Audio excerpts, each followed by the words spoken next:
اعوذ باللہ من الشیطان الرجیم بسم اللہ الرحمن الرحیم الحمدللہ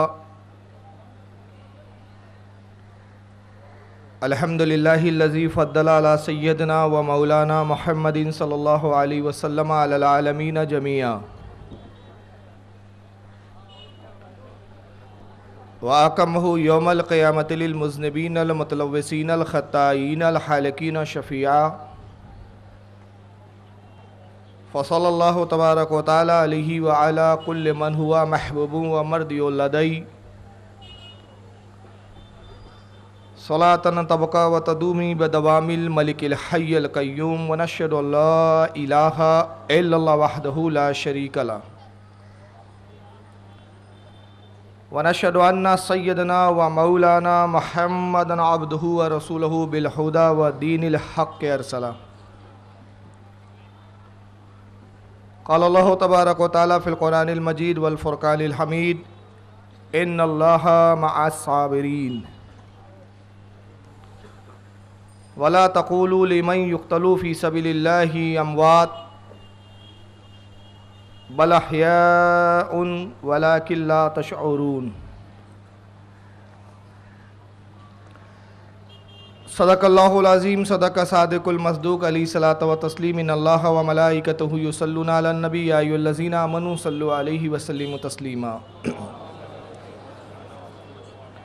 اللہم صل علی سیدنا مولانا محمد عدد ما فی علم اللہ صلاۃ دائمۃ بدوام الملک اللہ صلی اللہ تعالی علیہ وسلم ناد علیم مظہر العجائب ناد علیم مظہر العجائب تجدہ عون لک فی النوائب کل ہم و غم سینجلی بنبوتک یا رسول اللہ و بولایتک یا علی یا علی یا علی لی خمسۃ اطفی بہا حر الوباء الحاتمہ المصطفیٰ والمرتضیٰ وابناہما والفاطمہ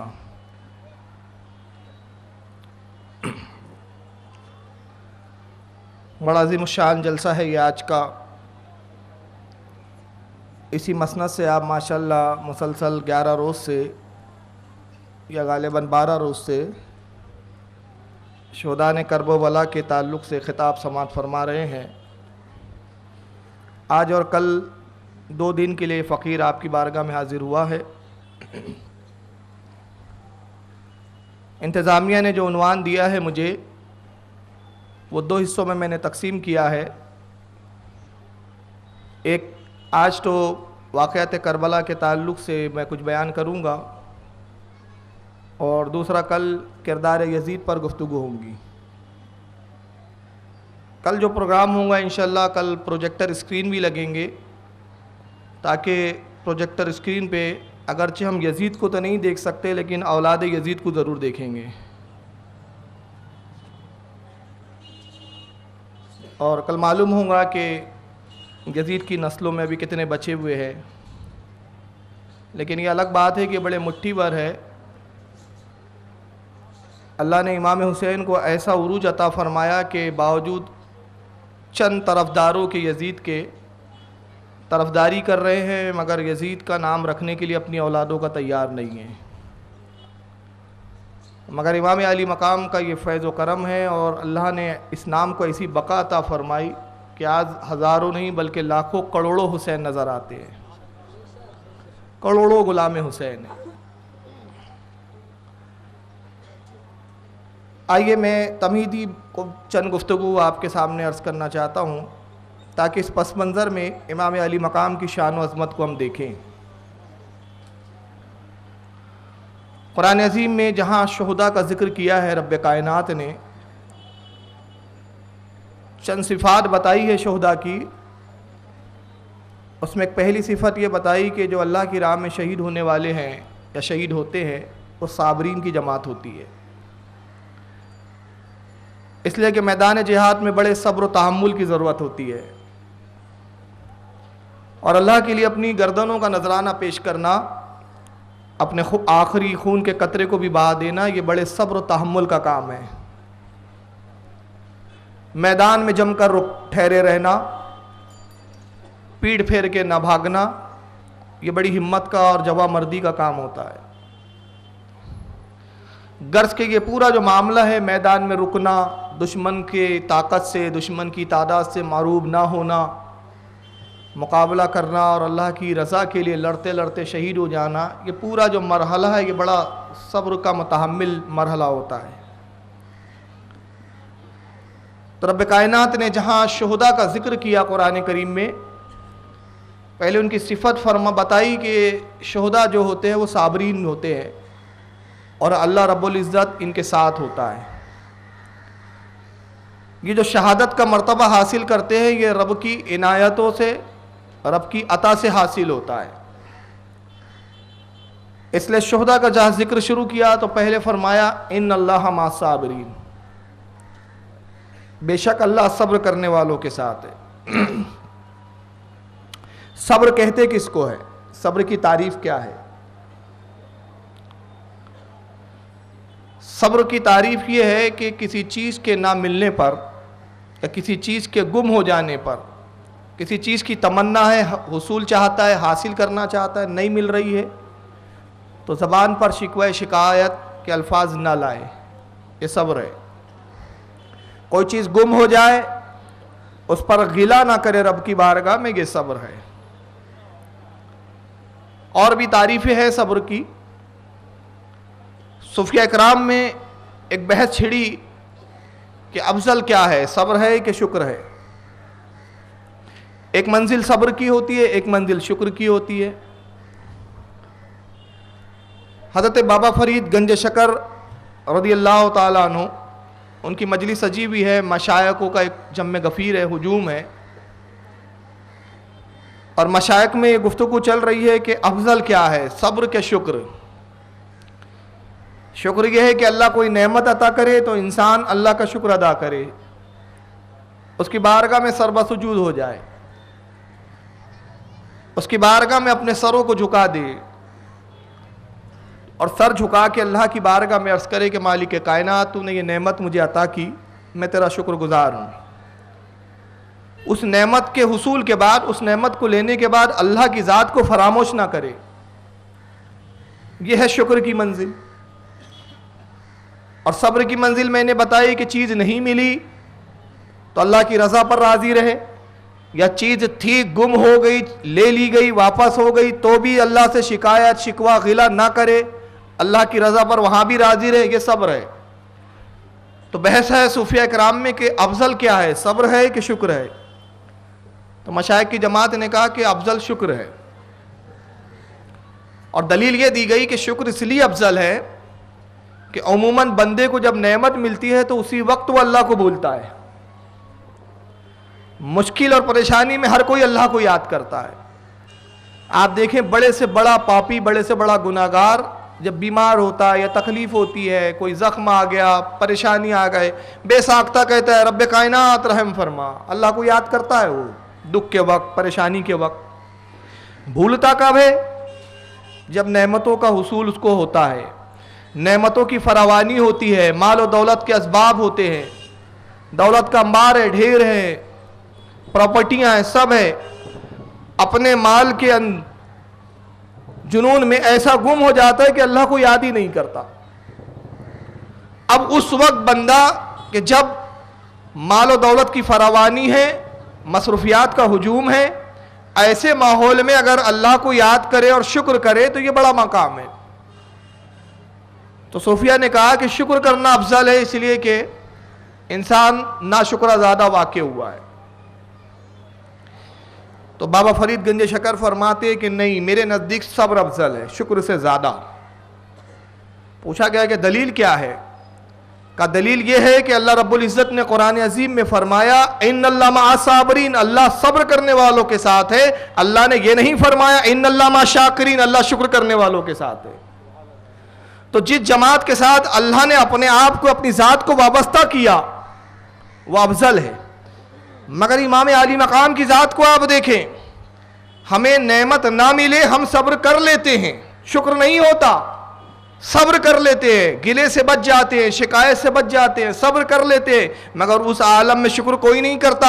مگر امام علی مقام کی ذات وہ ہے کہ کربلا میں جب کوئی شہید ہوتا ہے آپ کا جانثار, آپ کی اولادیں شہادت کا جام نوش کرتی ہے, تو آپ جب لاشوں کو اٹھا کے لاتے ہیں تو شکوہ تو بہت دور کی بات, صبر کی منزل پر تو ہے ہی, بلکہ فرماتے ہیں فزت برب الکعبہ, قسم رب کعبہ کی میں کامیاب ہو گیا. شکر کی بھی منزل پر ہے امام علی مقام. اور ایک وقت صبر اور شکر دونوں کو جمع کرنا, یہ امام علی مقام کی وہ واحد خصوصیات ہے جس میں بہت کم لوگ جمع ہو پاتے ہیں. میں واقعات اور روایت کی دلیل میں بتاؤں گا کہ یہ کتنا مشکل مرحلہ ہے, کہ صبر بھی مشکل ہے, شکر تو مشکل ہے ہی, اور صبر اور شکر کو ایک جگہ جمع کرنا یہ اس سے زیادہ مشکل ہے. اور صبر کا انعام کیا ہے, صبر کہتے کس کو ہے؟ آگے اس حدیث میں اس کی بڑی بہترین وضاحت ہو جائیں گی. ایک ضعیفہ کا جوان بیٹے کا انتقال ہو جاتا ہے, صحابیہ ہے رسول اللہ کی, صحابیت کے شرف سے مشرف ہے, جوان بیٹے کے لاش پر پڑے ہوئے کھڑے ہوئے رو رہی ہے, اس کے جسم پر سر رکھے ہوئے رو رہی ہے, آو فگا کر رہی ہے, نالا بلند کر رہی ہے, اور کچھ کلمات کہہ رہی ہے. اللہ کے رسول صلی اللہ تعالی وسلم تشریف لاتے ہیں صحابہ کے ساتھ, دیکھا رو رہی ہے تو آپ نے ارشاد فرمایا اے ضعیفہ صبر کر کہ تجھے اللہ اس کا اجر دے. اس نے سر کو اٹھائے بغیر کہا کہ کہنے والے جا, تجھے کیا معلوم مجھ پر کیا مصیبت ٹوٹی ہے؟ ارے یہ مجھ بوڑھیا کا ایک سہارا تھا واحد, میرا ایک لوتا بیٹا تھا, انتقال کر گیا, کس کے سہارے جیوں گی؟ اور تو صبر کا ایسا کہہ رہا ہے جیسے بڑی معمولی سی بات ہو. کیا صبر اتنا آسان ہے؟ جا اپنا کام کر, مجھے رونے دے, مجھے میری بے صبری ہی درست لگتی ہے. اللہ کے نبی کو اس نے بہت بری طرح سے جواب دیا, کیونکہ سرکار کو دیکھا نہیں تھا, معلوم نہیں تھا کہ کہنے والی ذات اللہ کے رسول کی ہے. سرکار وہاں سے تشریف لے آئے, کچھ کہا نہیں اللہ کے رسول نے. صحابہ نے کہا ضعیفہ جانتی ہے کون تھا کہنے والا, کیا کیا تو نے؟ کہا کون تھے؟